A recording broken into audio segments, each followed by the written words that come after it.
controversy comes from the idea that God is repenting to Job rather than Job repenting to God.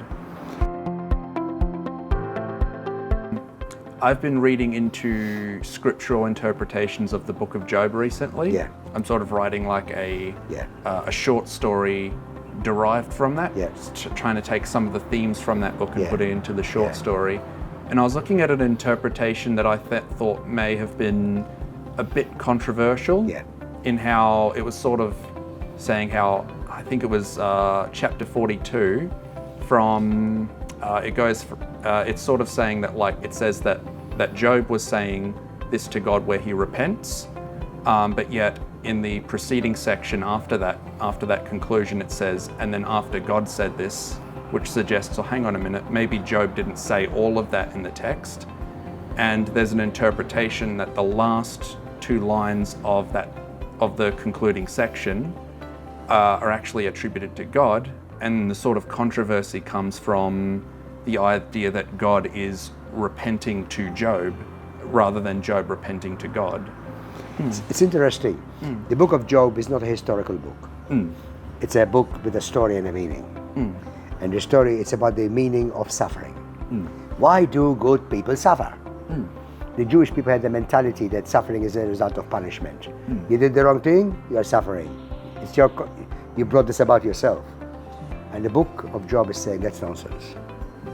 You don't suffer because yes you do. If you drink too much, you're gonna get liver issues, brain damage, If you eat all the wrong foods, of course you can bring things on yourself. But it is wrong to say that evil things happen all the time because you've done something wrong. So the book of Job is trying to deal and tackle that whole area of evil and suffering in the world. There's a story. It's not a historical story. So it's this bet between Satan, the angel, and God saying, let me get at him, let me do this. So in the end, the crux is this. God is saying, Job, how can you possibly understand all that I have done? I'm God and you are not. Can you try to understand everything? No, you cannot. And in the end, God gives him back whatever he's lost. If you read the Old Testament, the Jewish scriptures, Job, and then you read Romans in the New Testament, Romans chapter 8, Paul reflecting says, God turns to good everything for those who love him. What can come between us and the love of God? Nothing. No force on earth or heaven can ever stop God loving us. And God will turn to good everything for us. And the story of Jesus dying and rising is saying that. So these perennial questions of good and evil come to a fulfillment in Jesus. I talk to Aboriginal people who accept Jesus. We've got a very ancient, thousands and thousands year old mythology. Like a history here of 65,000 years or whatever. Dwarfs all the world religions time-wise. But they accept Jesus as bringing a fulfillment to all that. So the book of Job is about, how can I explain all this? I've done nothing wrong, he says to his friends. They're accusing, what have you done? What have you done? He says, I haven't. And then he's reacting emotionally. I cursed the day I was born. No, he's really down the pits.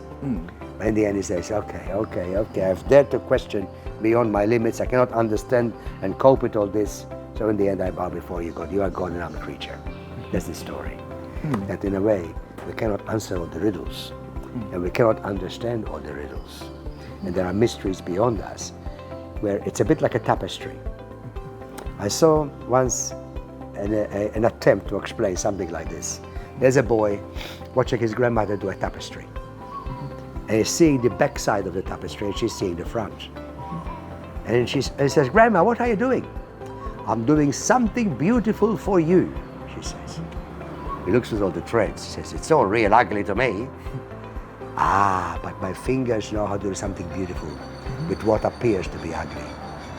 So there's something in that message, that what appears to be disconnected, the evil of war and so on. Not that God wills war or wills evil, but brings good out of it. So the book of Job is not to be read in isolation, without the rest of the scripture, like a bit like an orchestra, complementing it.